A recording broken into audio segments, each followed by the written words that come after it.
Hi everyone, it's Lynsey at Barbour ABI. In today's video, we'll be looking at how to create a saved search of projects, how to edit any of your searches, switching on a weekly or daily alert from your saved search, setting a search as a default, sharing any searches you've created, and deleting any searches that are no longer needed. So we'll start off first with building yourself a saved search. So narrowing down a set criteria for you to look at. This is the page that you're going to land on when you log into your account. And for myself, we've got the whole of the UK and Ireland. So this is the first 50 of everything within my company's subscription. So what you will need to do is get yourself saved searches created. And to do this, it's this little tab at the top right here that says filter. Click into the tab and it will bring you into the page where you can narrow down the search. Either using the tabs at the left, you can click updates, categories, stages. This will drop you to the section to filter, or just scroll through the middle bar, adding in your filters as you go. So I'll briefly go over what each of these does, and then obviously when you build your own, you decide what you're going to include or not. Any section where you don't need to filter it, you're happy to see everything, you can just leave it blank. The first option here is the project search.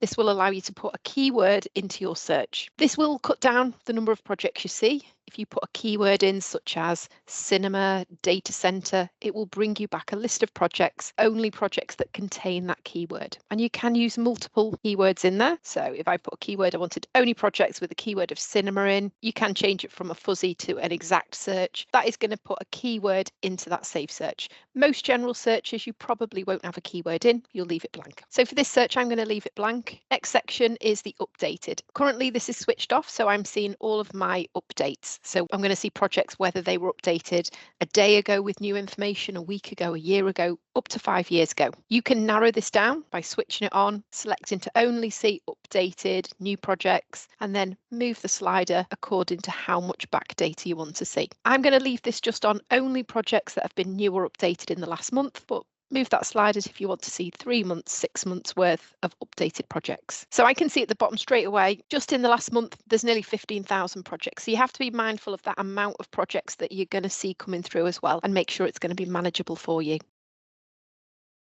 Next section is where the project is located. So you can narrow this down based on where the site is. So you can use a radius search here. You put a postcode in, road name, town, select it from your list, and using the arrow here, you add in a radius, whether you want to see projects just within 10 miles of that postcode. You can use town, postcode, road. You can use the town search here. If you want to put multiple town names in, you can put town names in. You have to make sure that after you have put that in, you click enter and it will turn grey. Once it's turned grey, it's taken it into account. And if you need to be very specific, you can use postcodes. To add a whole postcode, first part of the postcode, click enter. So I put in CH, enter, LL, enter. It's now searching every project in those 2 postcodes. If you only cover part postcodes, you can put individual ones in. So if I want to look also at M1 postcodes and M5, if I don't want to see all the others, you can put individual ones in. If you don't need to be that specific on radiuses, towns, postcodes, then instead you would use project regions and counties, and you would choose from one or the other. So in the regions and counties, you can either come into the top and you can search for a county here. So if you wanted to see if Cheshire was in there, you can open it up. And in these regions that you see here, you can just click on the triangle next to the region and it will open up to select individual counties. So you can pick as many or as few in here. I'm going to select the whole of the north for this search. Then the next section here is the categories. So this is the type of build that it is. So whether it's houses being built, schools, hotels, industrial units. Now, if I don't tick anything here, it's going to default and show me everything. Or you can just go through and be very specific on what you want to see. So if you just wanted to look at commercial projects, you could just tick that. If you wanted to click the triangle next to commercial, it will open up to be more specific. So if you didn't cover portable buildings or beauty salons, you can take those out. And you can tick as many or as few in this search. There is an option at the top for primary category. If you select that, you will only see a project where the commercial aspect of the job is the main part of the job. So you can use it. It will take away projects where the main part of that job isn't the category you've selected, but just be aware of that. And again, when you're including categories, there is an option to exclude. But again, you need to be careful with using these. So for example, if you went in here and ticked exclude residential, it would take away any project with a residential aspect to it. So if it was a commercial development, but it had 2 flats with it, it would exclude that project as well. So again, you can use that, but be mindful it will take every project away. Down at the bottom, there are some options here. There's an option to select build to rent. If you're using the residential category, you can select that. It will then only show you projects that are build to rent. So by ticking any of these options at the bottom, it will take all projects away and just leave you with projects in the build to rent sector. If you tick site to be sold, it will only show you site to be sold. And again, you've got options to load only greenfield or only brownfield sites. The next section is development type. You just tick the type of build you want to include. You can exclude it, for example, if you exclude refurb. So if I tick, I want to see new build projects only, and I exclude refurb. If it was a new build development, but it also had a refurb aspect to it, it would take that away as well. So just don't leave it ticked if you don't want to exclude it. So I'm going to leave this on a new build search. And there's a value option here. We report on projects from £100,000 and above, and that value is based on overall construction cost. This value here is not relating to your package price or what the project's worth to you. If you want to narrow that either on bottom end value or top end, you just select here. So if I didn't want to see them from 100,000, I want to see them from 1 million and above. As soon as I start typing, it will give me options. If I select the 1 million, that would then take away any projects where the build cost was below £1 million.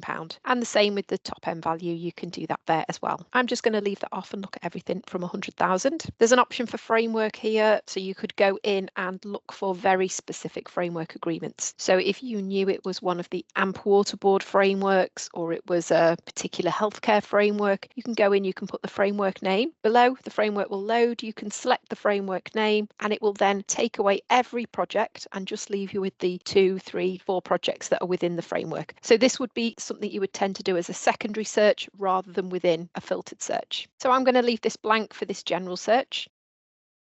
And then the next section is the project timeline. These are currently switched off at the moment, so it's taken into account any start or end dates. So in the search at the moment, there'll be projects that could be starting in the next 2 years. They could be already 2 years onto site and they're about to finish. There are 2 ways of filtering. The rolling timeline here. There is also a calendar timeline. In the calendar, you can go in and you can put physical dates in. So if you wanted to see anything starting from 1st of March to 1st of June and save that. The only thing with using the calendar timeline is that you'll have to keep going back in and updating those dates. They'll be set dates. Whereas if you use the rolling timeline here, you can switch on the start or end date to filter. So if I switch on the slider for the start date, I can now opt to see only projects starting from today that are going to start in the next 6 months. And you can see that number at the bottom come down. There's just 180 in that search that are going to go on site in the next 6 months. Anything starting after that will be taken away. Anything that's already started on site has been taken away. You can also drag the slider back to look at on-site projects. So now it's going to show me anything that started on site 6 months and it's going to start in the next 6 months. So we've got a 12-month window there. So you can use start date or end date to filter if you need to. I'm just going to switch that off and look at all dates.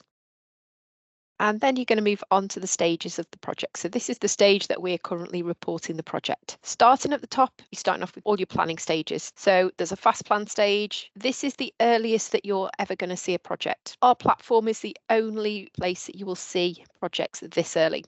Fast plan stage is projects that have been submitted to planning, but they are not available on the planning portal yet, but you can view them within our data. There is a pre-plan stage where you can see projects if we pick them up before they actually get submitted for planning. Plans submitted, plans approved, plans refused, pre-tender, tender contract. So depending on what you need to get from this, if you are looking at specification, you may decide you want to just select all the planning stages, exclude refusal. You might want pre-tender that are shortly going to go out for tender. But you may then decide to exclude anything that's gone to tender and contract. So if tender and contract stage were too late for you, you can exclude them. And this is where you could have multiple searches. You could have a planning one with all of those stages, but then you could come back in, take these off. So I'm going to do this search as planning approved onwards. So I want to see anything that's had planning approval. I'm going to exclude the refused. I'm going to look at pre-tender, tender and main contract awarded.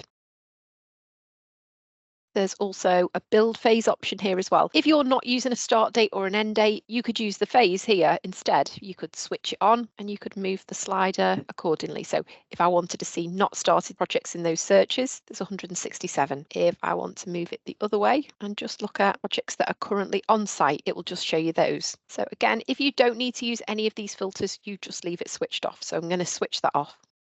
And then you come to your next section, which is product specification and materials. So in product specification, this little tab here is for searching for a product, brand or company that will have been mentioned within specification. If you're using this section, just be aware it is going to cut down a lot the number of projects you see. This only searches as well within planning submissions. So this is only if the brand, product or company are mentioned in the planning documents that are submitted for planning. If your product, brand, company tends to be something specified once the designers get hold of it, once it's gone in for planning, when the contractor does their specification, it won't be searching that. This will only be searching within the planning documents. And you just put in keyword. So I'm going to put in Kingspan, click enter. Of those 297 projects, 14 of those have a specification for Kingspan on. And you can put multiple. I'm going to put anything with Kingspan or Velux. There's now 15 projects. And again, this will be something you'll probably have as a secondary search to your main search. This could be another search you have with very specific keywords in. But for this general search, I'm going to leave those out. And a bit further down, you've got materials. If you want to only see projects where a certain material is being used, you can use this section. But if it doesn't matter to you, just leave this blank. So I'm going to click on the triangle next to any of these sections to open it up. So I'm going to click the triangle next to envelope. And you can see it open up to wall claddings, wall features, roof claddings, windows. And click the triangle again to open up to the very specific materials. You can tick multiple materials in here, but as soon as you tick one material, it takes every project away and only leaves you with the projects where we've been able to confirm that material's being used. So for example, if all I do is supply bricks, I would pop a tick in facing brickwork. Now those 290 projects have come down to 132. It's left you with that search that's going to give you 132 projects where we've confirmed that material is going to be used. So this is going to be your go-to search. And a lot of clients that use materials, they'll save another separate search with all 297 in. So you can have multiple searches with or without those as well. I'm going to leave this open and just look at all materials. Next section here is measures for being more specific on things like floor sizes, number of units, numbers of stories, parking spaces. You can come into this section and narrow down to only see if you wanted to build a search for projects with 5 stories and above, you wanted to build a search where there's going to be 50 plus parking spaces. This is where you can come in and narrow.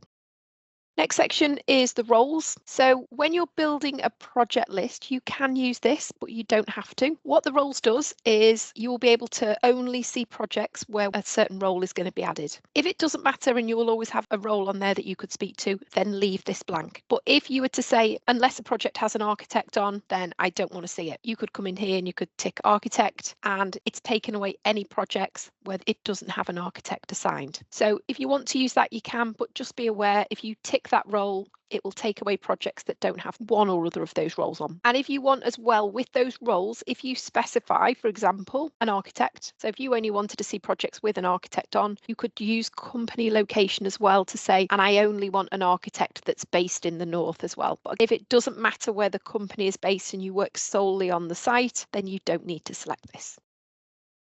So back up to the top, and I just left that on 1 month's worth of updates there. So I can see there's 288 projects. If I want to put a little bit more back data in, I can at this point say, right, well, I'll see 3 months worth of updates. I know I'm only going to get around 200 a month coming through. You tweak everything here until this is going to be a manageable amount of leads for you. Once you're happy with all your criteria, you come down to the bottom and you view the projects. So bottom right, view the 288 projects. And when this loads up now, you can see it's loading those projects. I only selected the north, so it's now only selecting the north area. You then go to the top right, click Save Search, and you give that search a name, something that's relevant to what you've saved in here. So this was North Commercial 30 days. So I know straight away when I look at that project again, that Save Search again, I know what projects are in there. Click Save. Anything you save on the platform comes over to the second icon down on the left, this little folder, Save Search. And when I click into there, there's the search at the top, North Commercial for 30 days. I've got some other searches saved here. All the searches come in here and they build up. You can have as many searches as you want with whatever set of criteria on them. And then to load them, you just go into your folder here, click on the name of the search, and it will load it up. If you want to edit any of your searches or build new searches, you can just go back into the filter at the top right. So once you load the search, if I go back into filter, I can see all the criteria at the right. It might be a little change you want to make to this particular search, or you might want to build a brand new one. one. So I could go into the category on this one and say, right, well, I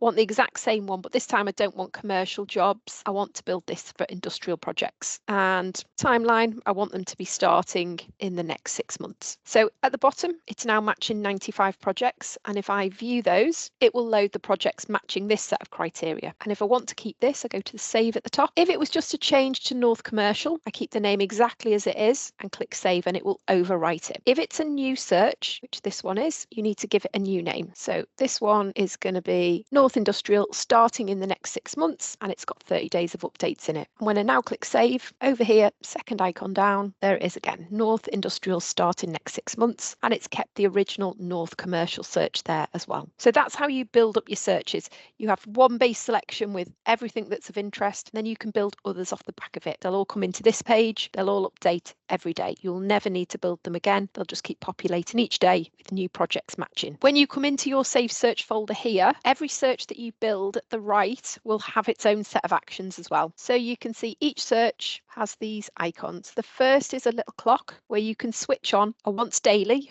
or once weekly email alert. So if you want notifications on anything new or updated for that particular search, you come in here and switch it on. Once daily or once weekly. If you select it weekly, pick what day you want to receive it. So I'm going to say I want to receive this one once a week on a Monday, click save. You might have multiple searches. You might get another one on Tuesday or another search you set to daily. The second icon is a little tick here, which you can set that search as your default. So at the beginning, my landing page was the whole of the UK, everything within our company subscription. If I pop the tick on this, when I log in, this North Industrial search will be my landing page. Over at the right, you've got the share icon, and this will mean you can share this with other colleagues. So any colleagues that also have a license will appear on the list. Select their name, click share, and that search will be shared to their license. When your colleague goes into their account, they click this little tab here, Save Search is shared with me, and anything that's been shared with them will load up here. And also at the right, last icon, you can delete any searches you no longer need. You just click on that little bin, click delete, and this will remove any searches you no longer require. Thank you for watching this video. If you'd like to learn more about the Barbour ABI platform, don't forget to check out the full training room playlist available via the help button on the platform and on the My Barbour ABI page of our website. If you'd like to book onto one of our training sessions or receive your own bespoke training, just get in touch. Have a great day.